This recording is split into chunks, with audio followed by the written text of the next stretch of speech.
জারিফের কথায় কপাল কুঁচকালো ময়না বেগমের। উপস্থিত সবাই যে বেশ অসন্তুষ্ট হলো তাদের মুখ দেখেই বোঝা গেল। পাশ থেকে সোহান বলে উঠল, কোথায় আবার? আছে হয়তো তার রুমে। চলো ভাইয়া, আমি নিয়ে যাচ্ছি তোমায়। না, তোর কোনো দরকার নেই বলে উঠলেন ময়না বেগম। এসেই ওর ওখানে যাবে কেন? তুই চল বাবা, এত কষ্ট করে এসেছিস, এখন একটু ফ্রেশ হয়ে রেস্ট নিবি। এখন কোথাও যেতে হবে না। জারিফ ময়না বেগমের কথা কানেও তুলল না।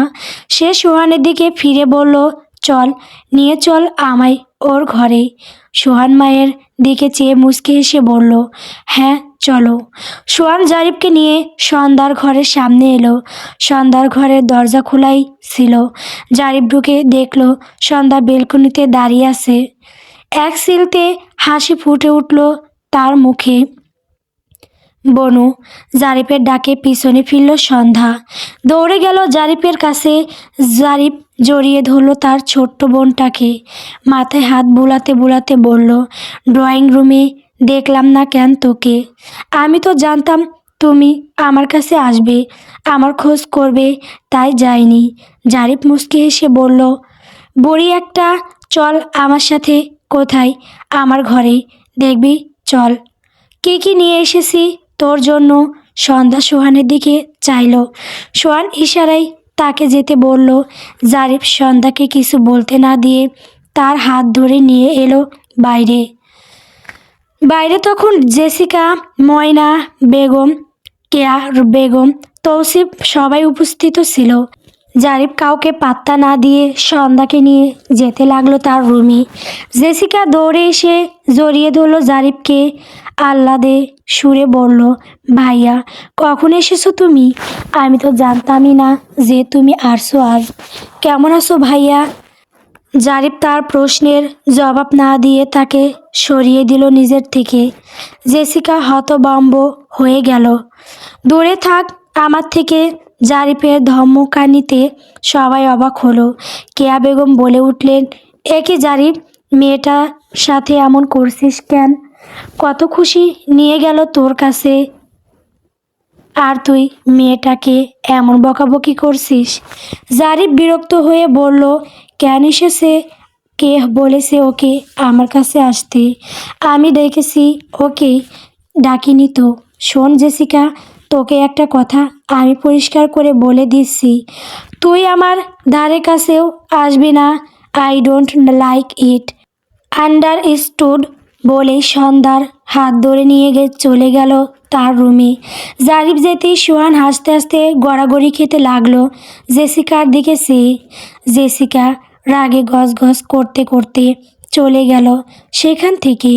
বাকিরাও বিরক্ত হয়ে যে যার কাজে চলে গেল। সোহান তৌসিফের সামনে গিয়ে দাঁড়ালো। এখনো দাঁড়িয়ে আছো যে? জারিফ আসবে তুই জানতি? প্রশ্ন করলো তৌসিফ। জানতাম। বলিসনি কেন? ভাইয়া বলতে বারণ করেছিল। কেন? আমরা কি ওর আপন নই নাকি সন্ধ্যা আর তুই ওর আপন? এটা ভাবে জারিফ। এটা তো আমি বলতে পারবো না ভাইয়া। সে কাকে আপন ভাবে আর কাকে ভাবে না। তবে এতটুকু বলতে পারি, সে সন্ধ্যাকে ভীষণ ভালোবাসে প্রথম থেকেই। ইনফ্যাক্ট শুধু জারিফ ভাইয়া নয়, আমিও আমার বোনটাকে ভীষণ ভালোবাসি।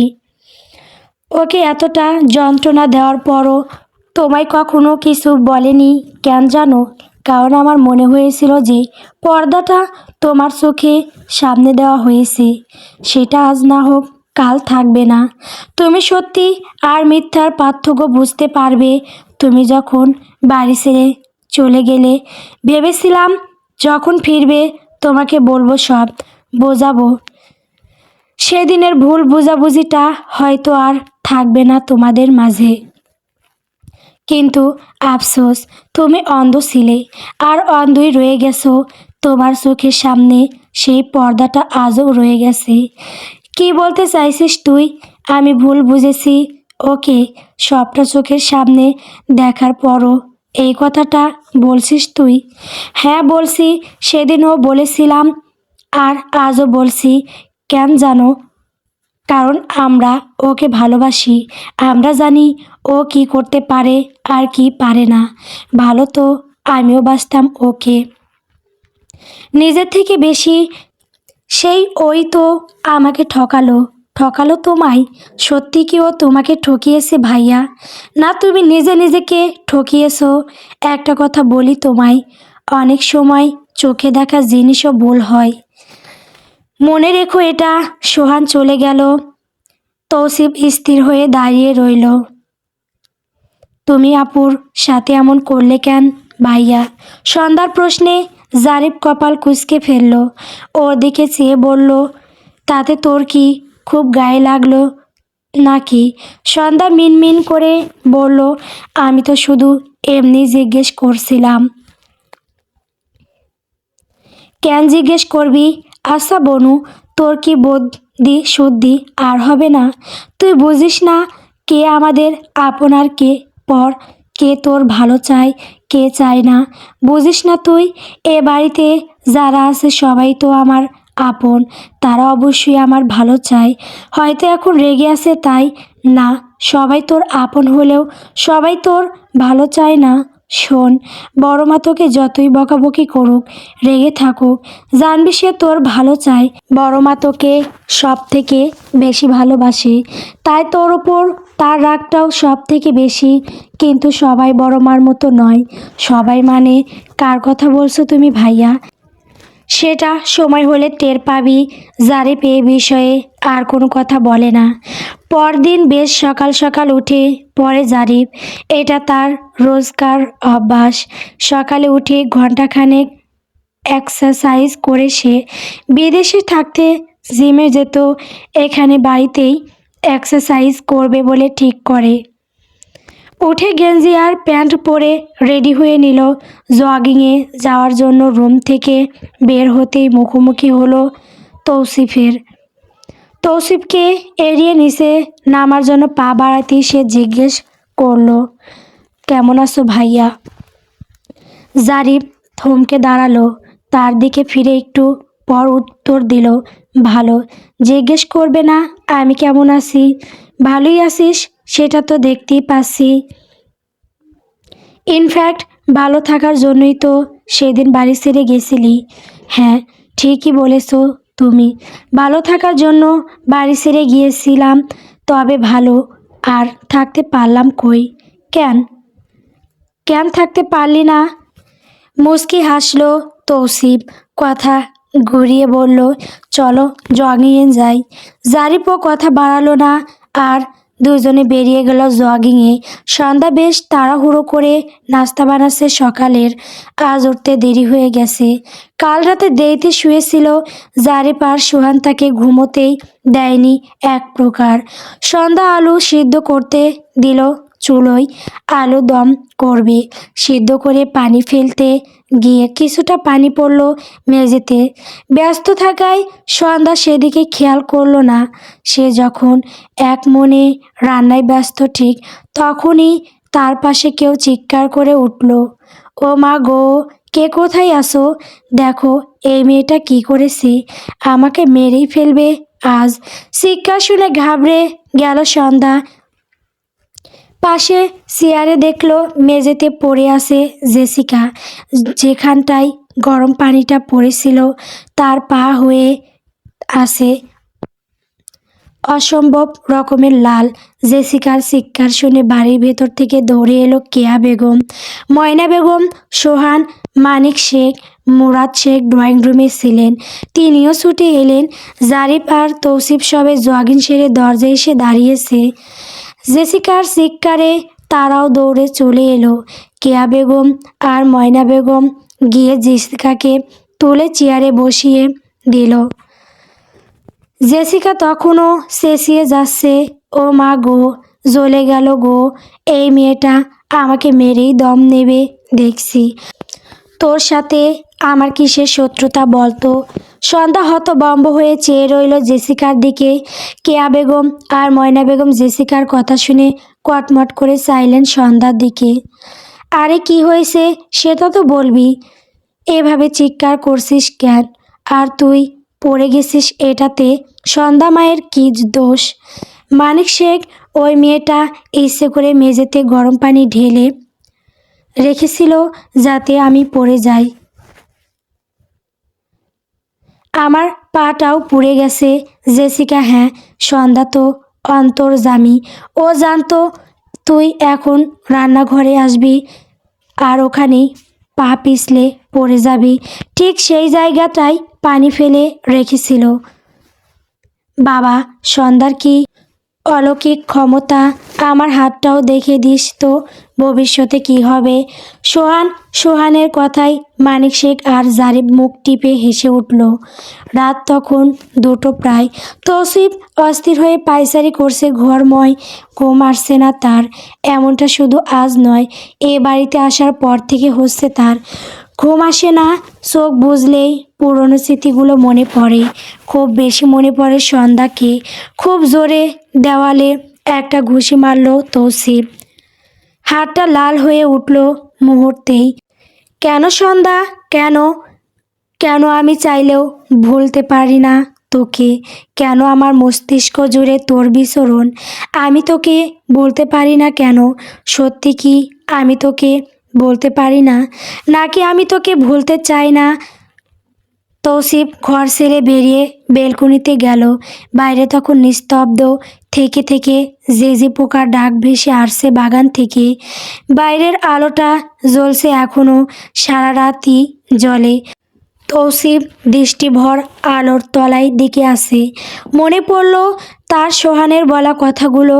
আশা, সবসময় কি আমরা যেটা দেখি সেটা সত্যি হয়? আমাদের দেখানো জিনিসটা তো মিথ্যেও হতে পারে, ঠিক ওই আলোটার মতো। যতটুকু জায়গায় আলো পড়ছে সেতটুকুই দেখা যাচ্ছে। অন্ধকার অংশে কী আছে সেটা তো আমাদের অদেখা। হতে পারে সত্যিটা ওই অন্ধকার অংশে আছে, যেটা আলোর অভাবে আমাদের চোখে পড়ছে না। তৌসিফ চমকে উঠল। পকেট থেকে ফোন বার করে ফোন দিল তার অনেক দিনের পুরনো বন্ধু নীরবের কাছে। নীরব ঘুম চোখে ফোন তুলল। হ্যালো, কে বলছেন? হ্যালো নীরব, আমি বলছি।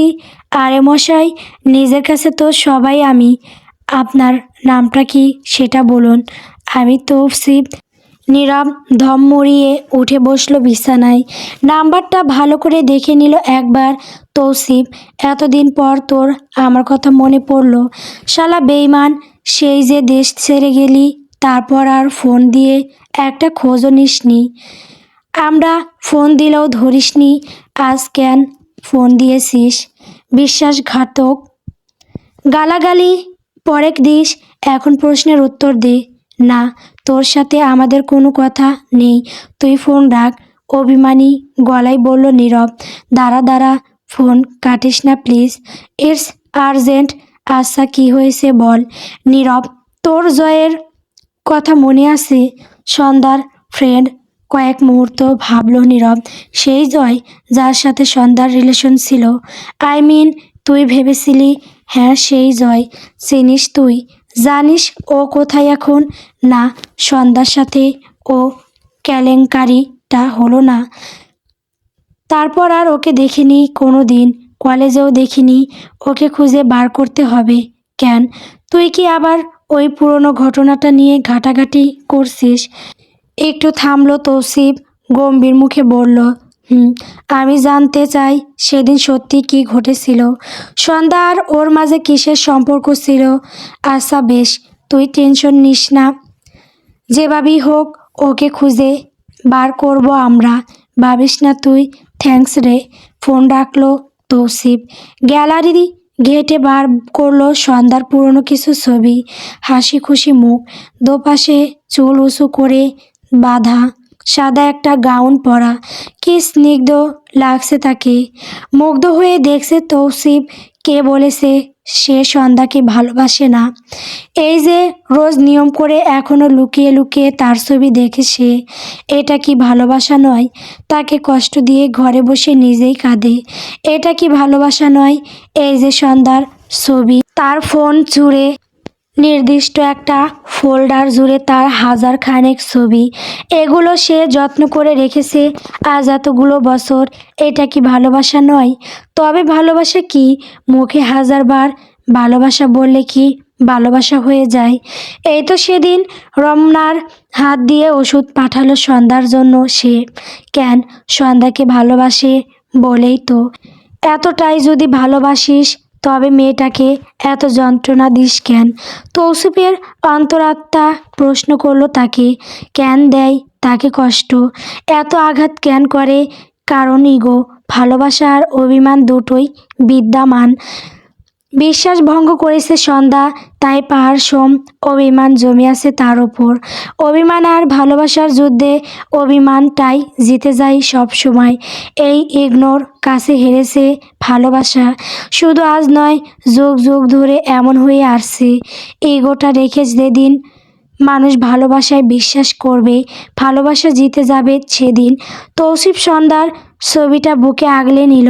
মেয়েটার কি অবস্থা হয়েছে এতগুলো দিনে? তার মানে তো তৌসিফকে ছেড়ে সেও সুখে ছিল না। তৌসিফ মনে মনে ভেবে নেয় সত্যিটা কি সেটা সে জেনেই ছাড়বে। যদি এটা প্রমাণিত হয় সেদিনের ঘটনায় সন্ধ্যার কোনো দোষ ছিল না, কি করবে তৌসিফ? সন্ধ্যা কি ওকে ক্ষমা করবে? কখনোই। সকাল 8টা, সবাই ডাইনিং টেবিলে খাবার খাচ্ছে। সন্ধ্যাও আছে। সে যদিও আসতে চায়নি, জারিপি তাকে জোর করে নিয়ে এসেছে। সন্ধ্যা ভয়ে ছিল তৌসিফকে নিয়ে, ভেবেছিল সেদিনের মতো আজকেও তৌসিফ খাবার সেরে উঠে পড়বে। কিন্তু আশ্চর্যের বিষয়, তৌসিফ আজ কোনো সিক্রেট করেনি, চুপচাপ খাবার খাচ্ছে। সবাই আসার পর কেয়া বেগম মানিক শেখকে উদ্দেশ্য করে বলে উঠলেন, তোমরা সবাই যেহেতু এখানে আসো, এখন আর কথাটা বলার উপযুক্ত সময়, নইলে একটু পর যে যার কাজে চলে যাবে। তোমাদের আর একসাথে পাওয়া যায় না সারাদিন। ময়না বেগম উৎসুক হয়ে বললেন, হ্যাঁ হ্যাঁ, এখনই বলে দাও বড় আপা। মানিক শেখ বললেন, কি কথা বলো শুনি। আমি আমার ছেলের বিয়ে ঠিক করেছি, মানে পাত্রী পছন্দ করেছি। এখন তোমরা মত দিলেই আগাবো, যদিও তোমরা অমত করলেও তৌসিফের বিয়ে আমি তার সাথেই দেব। সোহান বলল, আমাদের মতে যদি গুরুত্বই না থাকে তাহলে আর আমাদের জানানোর প্রয়োজনটা কি? একেবারে ভাইয়ার বিয়ে করিয়ে বউ এনে পরিচয় করিয়ে দিও, তাহলেই তো হয়। সোহান, বড্ড বেশি কথা বলিস তুই। ময়না বেগম ধমকে উঠলেন, ছেলেকে ওর কথা ছাড়ো তো ভাবি। তুমি বলো কি কথা? কে সেই মেয়ে যাকে তুমি আমাদের তৌসিফের জন্য পছন্দ করেছো? মুরাদ শেখ। কেয়া বেগম একবার সবাইয়ের দিকে চোখ বুলিয়ে দম নিয়ে বলল, জেসিকা। ওকেই আমি তৌসিফের বউ হিসেবে পছন্দ করেছি, আর ওর সাথেই আমি আমার ছেলের বিয়ে দেব। সোহান সবে বাদ গালে দিয়েছিল। কেয়া বেগম কথা শুনে বাদ গলায় আটকে গেল তার, কাশতে লাগলো সে। মানিক শেখ অবস্থাও এক। তিনি মাত্রই ভাত গালে নিতে যাচ্ছিলেন, মাঝপথেই থেমে গেলেন। মুরাদ শেখ অবাক হয়ে চেয়ে রইল কেয়া বেগমের দিকে। বিরক্ত হলো জারিফ, তার পাশেই বসেছিল সন্ধ্যা, আর চোখে তার দিকে চাইল সে। সন্ধ্যা থ হয়ে বসে আছে, নড়তেও ভুলে গেছে যেন। জারিফ এক হাত দিয়ে তার হাত চেপে ধরল, ইশারায় বোঝালো, ভাবিস না, আমি আছি তোর কাছে। জেসিকা লজ্জা পাওয়ার ভান করে মাথা নিচু করে রইল। খুশি হলো কেবল ময়না বেগম। মানিক শেখ কপাল কুঁচকে প্রশ্ন করলেন স্ত্রীকে, এগুলো কি ধরনের কথা কেয়া? এমন একটা সিদ্ধান্ত নেওয়ার আগে আমাকে জানানোর ও প্রয়োজন মনে করলে না তুমি? কেন? আমার ছেলেকে নিয়ে কি আমার কোনো সিদ্ধান্ত নেওয়ার অধিকার নেই? ও আমার ছেলে, 9 মাস পেটে করে বয়ে বেরিয়েছি। ওর বিয়ের সিদ্ধান্ত আমি মা হয়ে নিতে পারবো না। তার জন্য তোমার অনুমতি লাগবে আমার। কেয়া তুমি? হ্যাঁ লাগবে, অনুমতি লাগবে তোমার। তৌসিফের কথায় মানিক শেখের কথা থেমে গেল। কেয়া বেগম অবাক হয়ে চেয়ে রইলেন ছেলের দিকে। কি বলছিস এসব? কেন? ভুল কি বললাম? কেন অনুমতি নেবে না?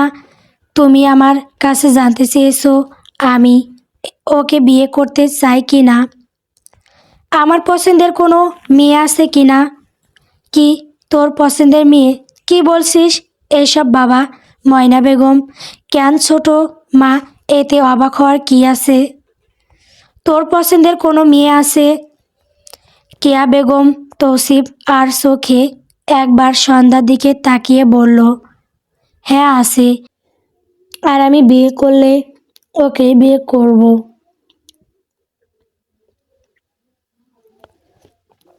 গল্প তোকে ঘিরে সন্ধ্যা তারা। গল্পটি কেমন হয়েছে কমেন্ট করে বলবেন। পরবর্তী পর্ব পাওয়ার জন্য অবশ্যই আমার চ্যানেলটিকে সাবস্ক্রাইব করবেন। ধন্যবাদ।